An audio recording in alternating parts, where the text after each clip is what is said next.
Pak Erick Thohir sampai kurang tidur karena menonton 70% pertandingan Piala Dunia. Gimana nih, Sa? Jadi Pak Erick Thohir itu ditanya oleh jurnalis ya di Hambalang Bogor kemarin pada hari Jumat. Jadi dia itu mengatakan seperti ini, jagoannya semua seru. Jadi ini nih terus terang kurang tidur karena nonton 70% pertandingan. Saya rasa Argentina masih menjadi unggulan, Prancis masih jadi unggulan, Inggris kemarin main bagus. Siapa tahu Jepang bisa bikin terobosan masuk 8 besar, kata Pak Erick Thohir ya. Jadi dia itu kurang tidur bukan mikirin sepak bola Indonesia ya, tapi mikirin lebih milih nonton Piala Dunia 70% ya. Karena memang ini ya lebaran sepak bola ya. Jadi buat insan-insan sepak bola pasti ya sama kayak Pak Erick juga saya ibaratnya kan. Ya ini juga bukan hal buruk sih kalau menurut gue mah. Iya, ya hajatnya sepak bola tapi untuk yang ikut-ikut saja. Ya, yang gagal ya tetap gagal ya kan. Gimana ya perasaan Pak Erick waktu itu pertandingan apa tuh yang disorot ada Patrick Kluivert tuh di jajaran presiden FIFA apa segala macam ya. Kemarin ya di pertandingan ya pertama kemarin apa sih Belanda bukan Belanda Belanda ya Belanda kalau nggak salah ya. kalau nggak salah Belanda menang besar lawan Sweden ya. Iya Sweden. Oh iya Belanda yang kita ngobrol itu ya. Nonton ya.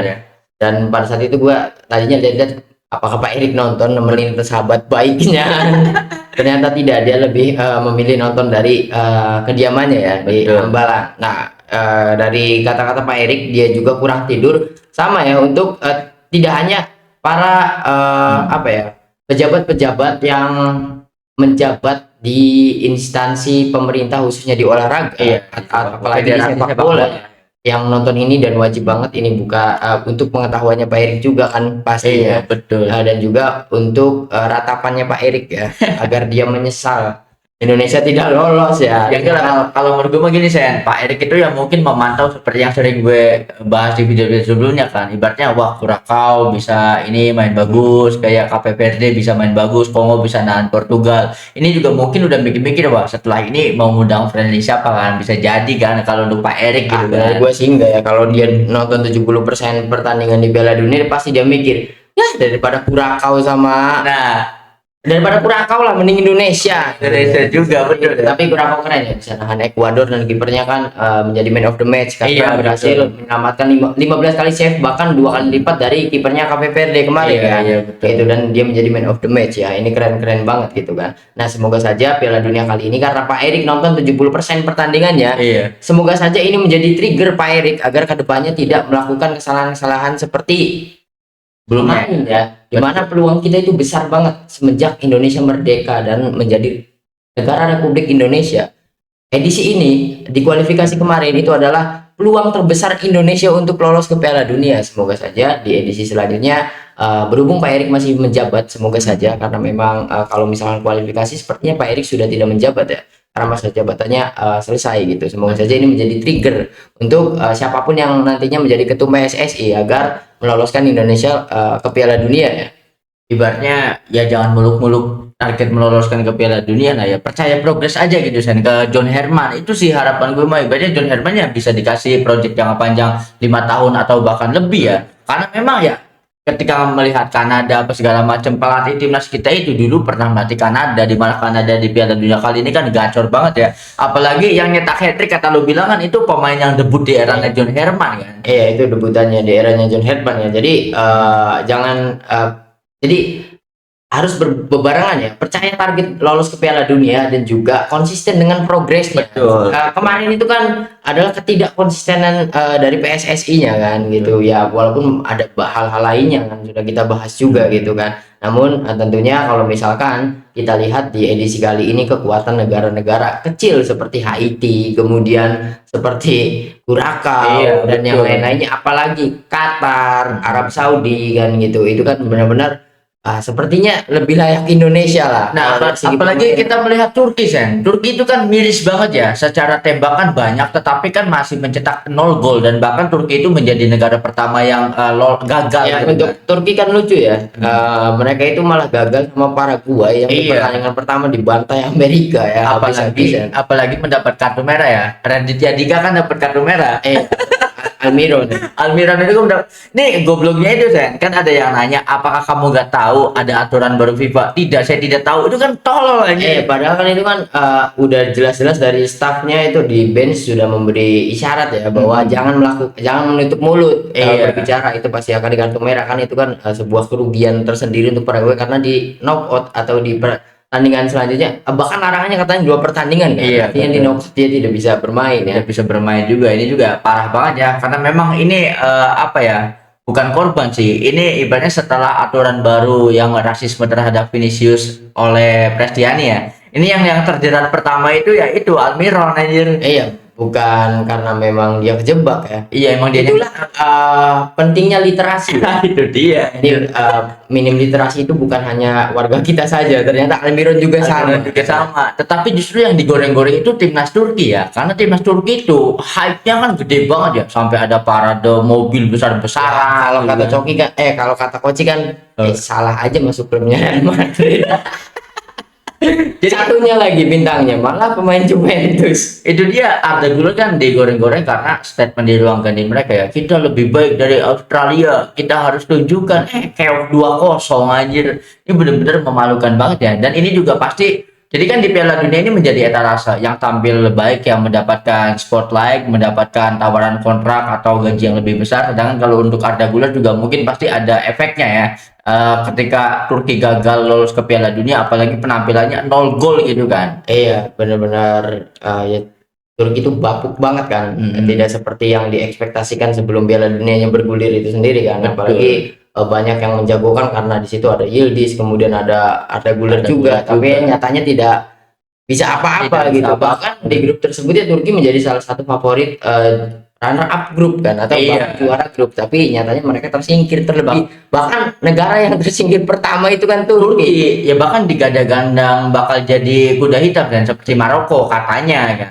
Justru yang diremehkan banyak orang ya itu timnas Belanda aja. Timnas Belanda itu kan tampilnya luar biasa. Gue pikir ketika menghadapi Swedia, ini bakal ujiannya Belanda, ternyata tetap membantai Swedia. Dan fun fact-nya adalah pertandingan Belanda melawan Swedia itu kan ada 2 pemain Belanda mencetak brace ya, yaitu Gakpo dan juga Brobbey kan.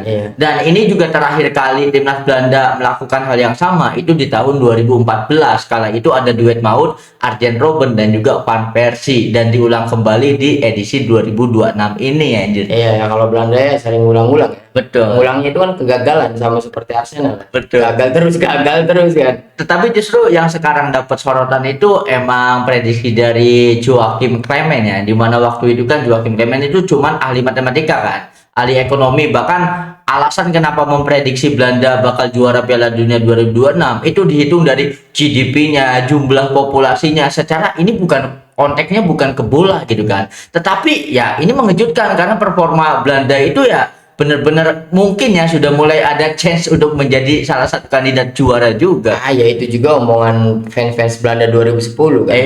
Nyatanya apa? Ya kan kalah juga 2010 kan. Nah, kalau misalkan posisi dari grup A sampai L ini tidak berubah, Belanda itu berada di pot yang diuntungkan karena memang melawan tim-tim yang lemah. Nah, kemudian sama juga dengan Argentina. Nah, kemungkinan Argentina bertemu antara Prancis, Spanyol, terus lupa Portugal juga ada di semifinal. Kalau misalkan sampai nanti pertandingan ketiga selesai dan posisi di grup masing-masing itu sama seperti ini, artinya juara pertama masih itu, kejuaraan runner-up juga masih itu, kemungkinan besar yang bertemu di final itu Belanda dan juga Argentina menurut.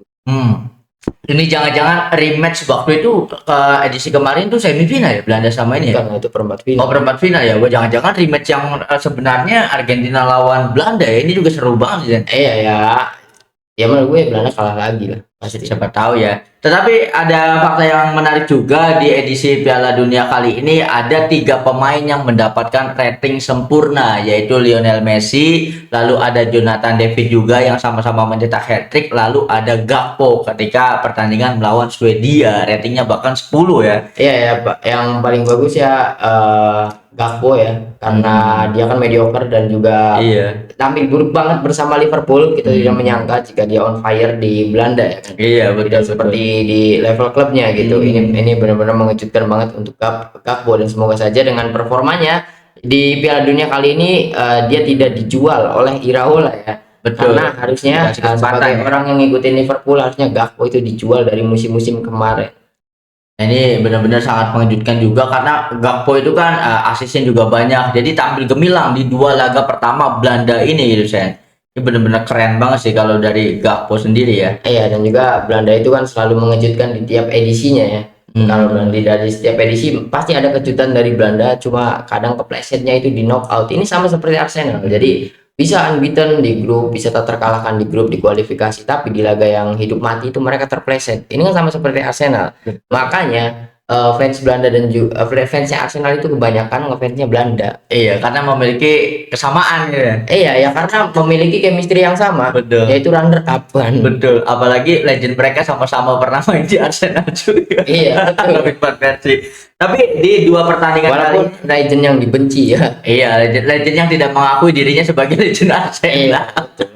Tapi dari 2 pertandingan kali ini meskipun pertandingan kedua itu kan belum selesai semua ya, tetapi ada 2 nama yang back to back man of the match nih Sen. Ada Vinicius Junior bersama Brazil, lalu juga ada Folarin Balogun dari Amerika Serikat. Dan hebatnya ya di gelaran kali ini biasanya kan tuan rumah itu dibantai ya. Tetapi kali ini Amerika menjadi negara pertama yang lolos, Meksiko dulu yang menjadi negara pertama yang lolos ke fase grup, dari fase grup, lalu juga disusul sama Amerika gitu kan. Dan penampilan Amerika juga ya lumayan menjanjikan lah gitu kan. Iya ya, mungkin Amerika itu ya karena memang kurang pengalaman di Piala Dunia juga. Betul, pasti kurang. nanti akan terplesetnya juga sama di knockout ya. Jadi kan kebanyakan dari kita sekarang itu kebanyakan waduh menang di grup baru menang sekali udah diagung-agungkan sama Betul. seperti Belanda juga kan gitu. Nah, kalau nggak salah kalau misalkan tadi posisinya tidak berubah, Belanda itu di semifinal akan bertemu dengan Jerman.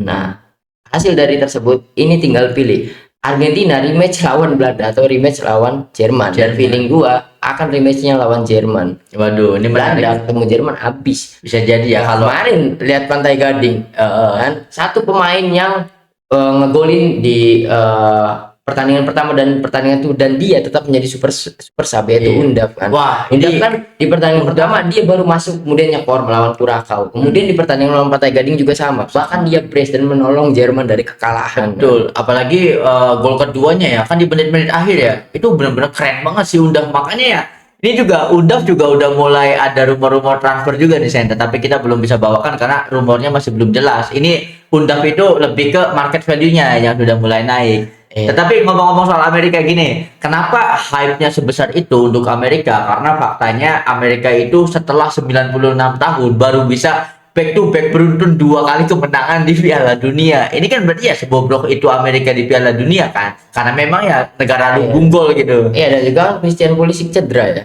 Iya, dan polisi. Ya itulah kenapa Amerika itu tetap ya, mau jadi tuan rumah mau jadi apa kayak mereka tetap Iya. tidak dijagokan, malah ketika mereka lolos sampai ke semifinal saja itu sudah aneh banget menurut gue. Betul. Nah, terus ada yang mencoba untuk meniru timnas Indonesia nih, Sen. Jadi untuk Afrika Selatan sendiri setelah berhasil menahan imbang lawan Ceko ya. Jadi Federasi Sepak Bola atau pemerintahannya itu memberikan hadiah kepada pemainnya berupa jam mewah, anjir. Ini apa-apa tanda-tanda kehancuran Afrika Selatan. Enggak, nanti kita lihat aja ya akan muncul Ya. Ferry Irwan di versi Afrika Selatan.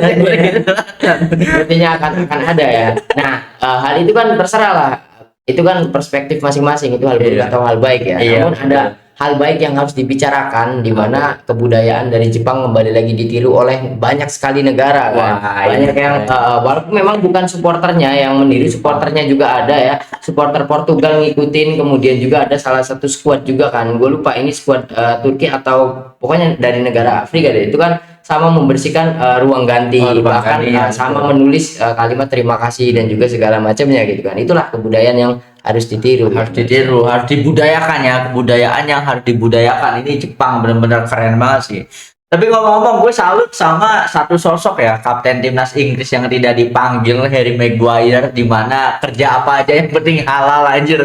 Karena Harry Maguire sendiri kan kedapatan ini ya, berdagang di Amerika. Iya, anjir. tapi itu kan memang kesepakatan dengan FIFA ya. Iya, Memang dia jadi BA-nya dan juga sepertinya ketika dia di dalam kontainer itu mirip banget sama auranya, memang Bang jualan. Aura mama anjir. Bahkan ini kan viral gara-gara ada anak muda tuh ya, 2 orang ya yang mau videokan kan, jadi satunya tuh nggak percaya itu paling mirip sama Harry Kane doang, Harry Maguire doang gitu kan. Kalau nggak percaya mah ayo datang. Ketika disorot emang bener-bener Harry Maguire. Itulah seenggaknya dia tidak dimasukkan ke skuad Inggris, tapi dia tetap di Amerika. Tetap dapat cuannya ibaratnya, Dan tetap juga, produktif dia juga. pastinya habis jualan tersebut tidak akan pulang ke Inggris lagi kan. Iya. Menunggu nih Inggris sampai mana kan, karena dia janji dia akan menjadi supporter nomor 1 England katanya. Iya, Seperti itu betul. dalang.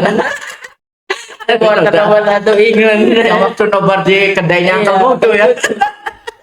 Tetapi kita ngomong ini Sen, kalau menurut lu sendiri kabar cederanya Rapinya itu berefek fatal nggak buat timnas Brazil? Fatal menurut gue tetap ya, mau bagaimanapun bagusnya Vinicius Junior, Iya. karena yang dilawan Maroko dan juga Haiti. Betul, Dan Haiti. itu baru memang punya gacor juga, tapi golnya punya kan gol-gol keberuntungan. Iya. Dan juga kabarnya sepertinya Ancelotti itu tidak pernah memiliki niat untuk memainkan Neymar Junior. Kemudian apalagi kalau misalkan hanya Vini sendiri, Rapinya itu tidak ada pelapisnya. Iya, betul. Karena ada sih Endrick. ya yang udah gol selebrasi offset ternyata kan gitu. Ini bener-bener didustai ya, Endrick ya. Makanya semua orang nggak mau Endrick golnya tanggul itu selebrasinya emang nyebelin ya. Iya, betul. Tanggilnya Aja gitu kan. bener. Ya, apalagi di pertandingan ini juga Rapinya kan harusnya gol ya, tetapi offset juga kan. Iya, Padahal golnya betul. Rapinya itu kan keren banget gitu sih. Ya, tapi ya sepertinya Rapinya tidak akan tampil di Piala Dunia lagi menurut gua. Sepertinya. Karena, pasti Barcelona ikut andil ya. Iya.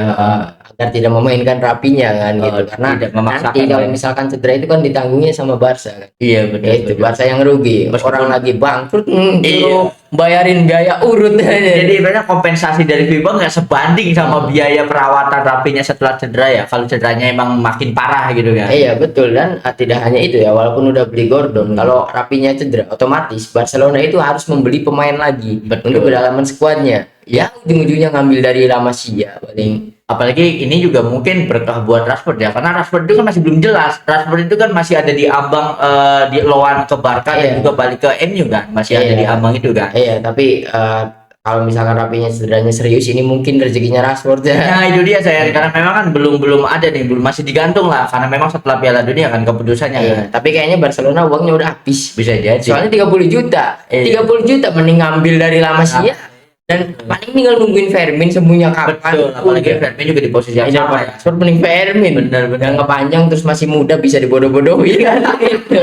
Bisa dibodoh-bodohin gini, lu tuh ngabdi dulu, jangan minta gaji gede. Kan itu cara Nah, kayak Barcelona. orang kampung tuh, orang tuanya yang di kampung Iya. ketika punya anak kerja, udah jangan beli yang mahal, Ini uangnya transfer ditabung enggak. segini aja cukup gitu Eng. Jangan ibaratnya kalau anak didik lama saya itu kan kayak seakan-akan udah lu dikasih debut ke Barca, tetapi jangan minta gaji yang gede. Lu tuh hitungannya ngabdi dulu ke lama saya. Iya, dan juga gampang kan senjata Barcelona. Lu nggak pikir lama sih ya, pasti dapat menit bermain, udah nggak usah khawatir slot main di Iya. timnas Spanyol itu pasti ada Ini gitu. tuh lihat tuh like Moriba. Jadi apa sekarang gara-gara minta naik gaji aja. Iya. Tapi ngomong-ngomong soal Brazil nih, katanya Neymar itu akan diturunkan di pertandingan melawan Terakhir, Skotlandia. karena memang sudah fix lolos. Lolos meskipun ya entah itu jadi juara grup atau jadi runner up, bahkan kalau kalah pun masih jadi runner up ya melawan Skotlandia ini, karena kan juara grupnya antara Maroko dan juga Brazil kan. Tetapi yang jadi perbincangan warganet Brazil itu ada komentar dari Presiden Brazil, yaitu Presiden Lula ya. Jadi waktu itu kan Presiden Brazil itu disamperin sama anak-anak itu di jalanan gitu. Kata Presiden itu nanya ke si bocil Brazil ini, siapa pemain idola kamu? Jawabannya adalah Neymar. Waduh, Neymar itu sepanjang sejarah sepak bola Brazil adalah pemain satu-satunya yang dipanggil ke timnas cuma buat kerja dari rumah atau work from home gitu kan, karena memang tidak diturunkan. Nah, reaksi ini kan niatnya cuma bercanda Iya. dari Presiden Brazil, tetapi dianggap sebagai hinaan kepada Nah, Neymar. iyalah yang ngomongnya presiden kan gitu. Nih bener-bener kocak banget ya pendapat-pendapat seperti Iya, ini. kalau presiden itu nggak bisa ngejok, Nggak Sa. bisa ngejok. Ya, orang kampung nggak pakai dolar, itu kan niatnya Itu ngejok kan. ngejok banget. Itu Bener-bener. Sama kayak ini Gianni Infantino ngejok tentang itu. Iya, tentang Itali kan gitu.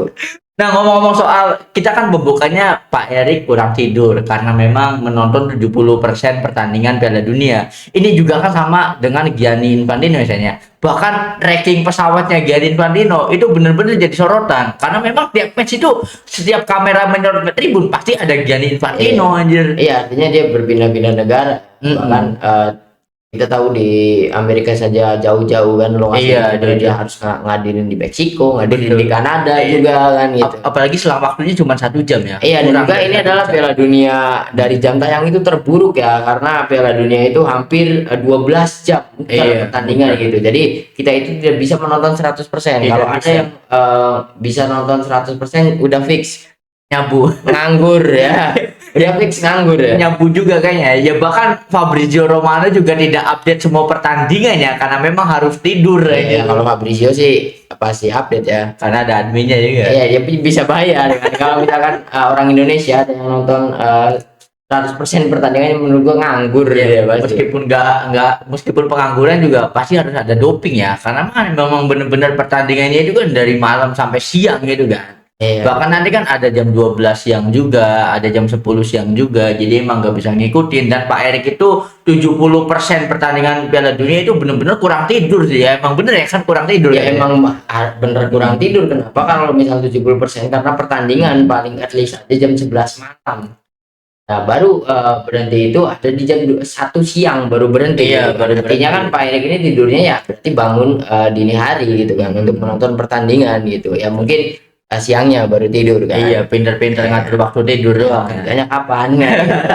Aku memang tidak bisa menyalahkan Pak Erik juga karena memang kompetisi sepak bola lokal lagi Libur juga ya. libur, kemudian tidak ada agenda dari timnas juga kan, wajar sih buang-buang waktunya pas lah untuk menonton sepak bola gitu kan. Ya apalagi masih dalam konteks ya, konteksnya kan PSSI nonton bola, it's okay lah gitu kan. Karena memang euforia Piala Dunia ini kan disambut gegap gembira banget karena memang pertandingan bola kali ini kan kalau menurut gue mah ya edisi yang lumayan seru karena banyak sekali kejadian-kejadian unik bahkan dari hari pertama gitu kan. Ketika ada pertarungan Meksiko juga, ini kan ada 3 kartu merah dalam satu pertandingan. Ini benar-benar ada beberapa fakta yang mendobrak sejarah yang dilakukan sebelumnya. Ya, tapi ada yang kontras juga ya kalau menurut gue sih. Piala Dunia sekarang tidak seperti Piala Dunia sebelumnya karena ini adalah format baru 48 tim ya.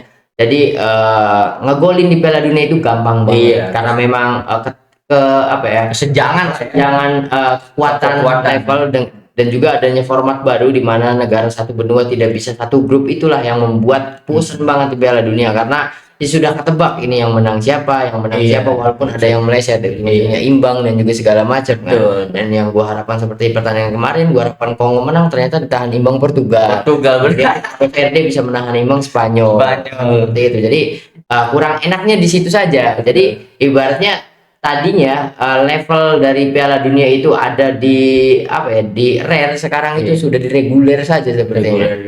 Ini ya. Bahkan yang menariknya adalah komentar dari Paul Scholes tentang Cristiano Ronaldo. Jadi Paul Scholes itu kan pernah main dengan Cristiano Ronaldo muda ya waktu di Manchester United, bahkan ketika memenangkan trofi UCL yang finalnya melawan Iya, Chelsea. ya abang-abangannya Ronaldo lah. Ibaratnya kan ya ada kedekatan lah ya karena memang sudah Iya, main. abang-abangannya Ronaldo.